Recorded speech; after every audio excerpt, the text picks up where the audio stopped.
Good morning my family. সকালে একটু বাজারে গেছিলাম, একটু মাছ নিয়ে আসলাম। এখানে একটু কিছুটা কাতলা মাছ নিয়ে আসলাম। কাতলা মাছটা আমি আজকে আলু আর কাঁচা টমেটো দিয়ে ঝোল করে দেখাবো। মাছটা আমি ধুয়ে নেব, পরিষ্কার করে ধুয়ে নিয়ে হলুদ লবণ মাখিয়ে নেব। সাথে থাকুন।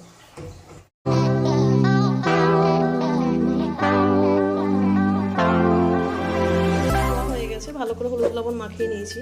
এদিকে কড়াইটা বসিয়ে দিয়েছি। কড়াইটা গরম হয়ে গেলে পরে মাছটা আমি ভেজে নেব। তেল দিয়ে দেবো, সরষের তেলেই করবো। মাছ জিনিস তো সরষের তেলেই খুব ভালো হয়। তেল দিয়ে দেবো।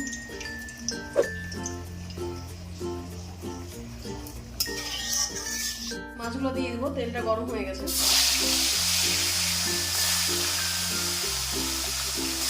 মাছটা ভাজা হয়ে গেছে, মাছটা তুলে নেবো।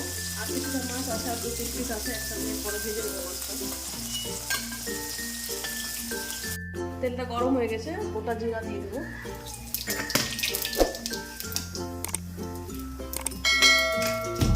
আলুটা দিয়ে দেবো। আলুটা ভালো করে 5 মিনিট ভেজে নেবো। পেঁয়াজটা দিয়ে দেবো, একটা কাঁচা লঙ্কা। পেঁয়াজটা হালকা ভেজে নেবো আলুর সাথে। 1 চামচ ধনে পাউডার নিয়ে নিলাম। টমেটোগুলো দিয়ে দেবো, ভালো করে কিছুক্ষণ ভেজে নেবো। হলুদ লবণটা দিয়ে দেবো।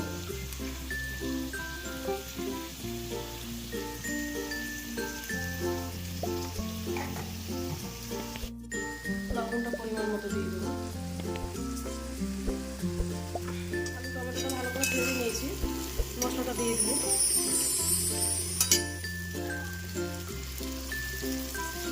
মশলাটা আমি আঁচ কমিয়ে কমিয়ে ভাজছি। তো কাঁচা টমেটো নিরামিষ তরকারিও ভালো লাগে, মাছের সাথেও ভালো লাগে। আপনারাও একবার ট্রাই করে দেখবেন। কাঁচা টমেটো কম বেশি বাজারেও পাওয়া যায়, বাড়িতেও হয়। কাতলা মাছটা বেশি আমার হাজব্যান্ডই পছন্দ করে। বাজারে গেলে কোনো দিকেই তাকাবে না, শুধু কাতলা মাছ নাও, কাতলা মাছ নাও। আমার আবার নদীর মাছ টাছও বেশি ভালো লাগে। বড় মাছের থেকে আমার ছোটো মাছটা বেশি ভালো লাগে। মশলাটা আমার ভাজা হয়ে গেছে, আমি হালকা গরম জল দিয়ে দেবো।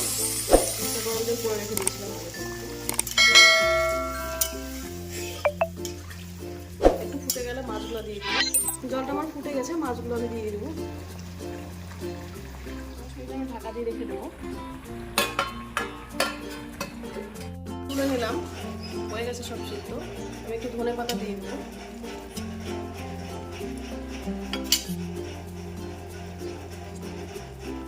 ধনে পাতাটা দিয়ে আমি 2 মিনিট ফুটিয়ে নেবো।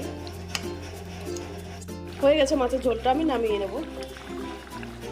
ভালো লাগলে please like, share and subscribe করবেন। Thank you.